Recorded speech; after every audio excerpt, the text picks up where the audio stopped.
নমস্কার বন্ধুরা, আমার রান্নাঘরে সবাইকে স্বাগতম জানিয়ে শুরু করছি আজকের রেসিপি। এই মিষ্টিটা তৈরি করতে কোনো রকম ঝামেলা নেই, কেননা এতে কোনো রকম ছানার প্রয়োজন নেই। শুধুমাত্র দুটো উপকরণ দিয়েই বাড়িতে আপনারা এই মিষ্টিটা তৈরি করে নিতে পারবেন। আর এটা দেখতে যেমন সুন্দর লাগে, খেতেও কিন্তু অমৃতের মতো লাগে। তাহলে চলুন আর কথা না বাড়িয়ে চলে যাওয়া যাক মূল রেসিপিতে। তো আমি এই মিষ্টিটা তৈরি করার জন্য সবার প্রথমে দিয়ে দিচ্ছি ফ্রাই প্যানে 1 চামচ ঘি। ঘিটা যখন গলে যাবে তখন এর মধ্যে দিয়ে দিতে হবে 1 কাপ পরিমাণে লিকুইড দুধ। আমি কিন্তু একই কাপে মেপে লিকুইড দুধ অথবা গুঁড়ো দুধটা ব্যবহার করব। এবার আমি এর মধ্যে দিয়ে দিচ্ছি 1 বাটি চিনি। গুঁড়ো দুধের মধ্যে কিন্তু বেশ খানিকটা মিষ্টি থাকে, তার জন্য চিনির পরিমাণটা আমি এখানে কম ব্যবহার করলাম। আমি এখানে 1 বাটি চিনি দিয়েছি, এতেই কিন্তু খুব সুন্দরভাবে মিষ্টিটা হয়ে গেছে। চিনিটা কিন্তু এখানে পুরোপুরি গলে গেছে আর দুধটাও কিন্তু বেশ গরম হয়ে গেছে। এখন আমি এই দুধের মধ্যে দিয়ে দিচ্ছি 2 কাপ পরিমাণে গুঁড়ো দুধ।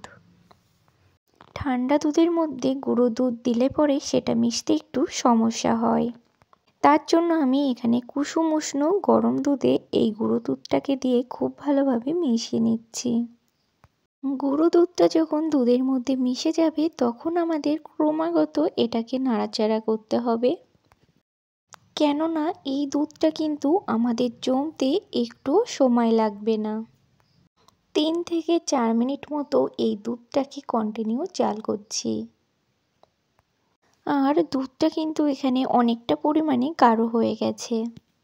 এই পর্যায়ে যখন দেখবেন তখন কিন্তু দুধটাকে কন্টিনিউ আপনাদের নাড়াচাড়া করে যেতেই হবে, নাড়াচাড়া করা কিন্তু বন্ধ করা যাবে না।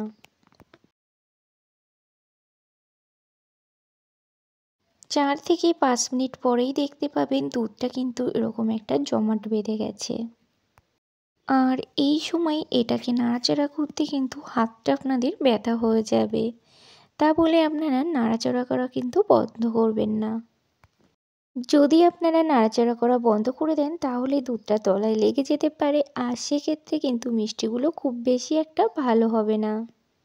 এই পর্যায়ে গ্যাসের আঁচটাকে বন্ধ করে দিচ্ছি, এর থেকে বেশি জাল দিলে কিন্তু দুধটা আমাদের শক্ত হয়ে যাবে।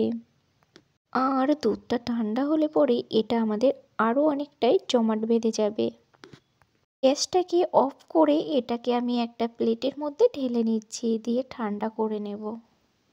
এবার আমি এই দুধটাকে একটু ঠান্ডা করে নেব, কারণ গরম থাকা অবস্থাতে এটা একটু নরম রয়েছে। ঠান্ডা হলে পরে কিন্তু বেশ অনেকটাই শক্ত হবে আর মাখাতেও কিন্তু আমাদের খুব ভালো হবে। আমি কিন্তু 2 হাতে খুব ভালোভাবে ঘি মাখিয়ে নিয়েছি। এবার আমি অল্প একটুখানি ডো নিয়ে এখান থেকে এইভাবে হাতে চেপে চেপে গোল আকারে একটা মিষ্টি বানিয়ে নেব। ফার্স্টে কিন্তু আপনারা হাতে একটু চেপে নেবেন, তারপরে এইভাবে মিষ্টির আকারে গোল করবেন। তো খুব সহজেই কিন্তু এখানে আমাদের মিষ্টিটা তৈরি হয়ে যাবে। আর দেখতেই পাচ্ছেন কত সুন্দর গোল আকার হয়েছে। এবার আমি এই মিষ্টিটাকে শুকনো গুঁড়ো দুধের মধ্যে দিয়ে খুব ভালোভাবে মিষ্টিটাকে মাখিয়ে নিচ্ছি।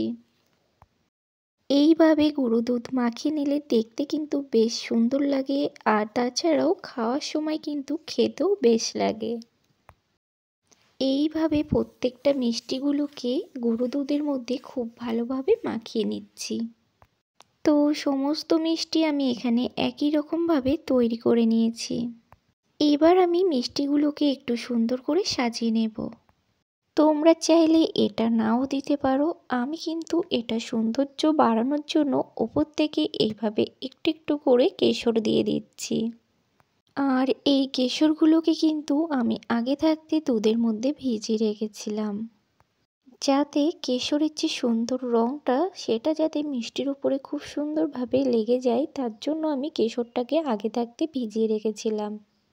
তো আপনারা দেখতেই পেলেন একদম অল্প সময়ে ঝটপট আমি এই মিষ্টিগুলো তৈরি করে নিলাম।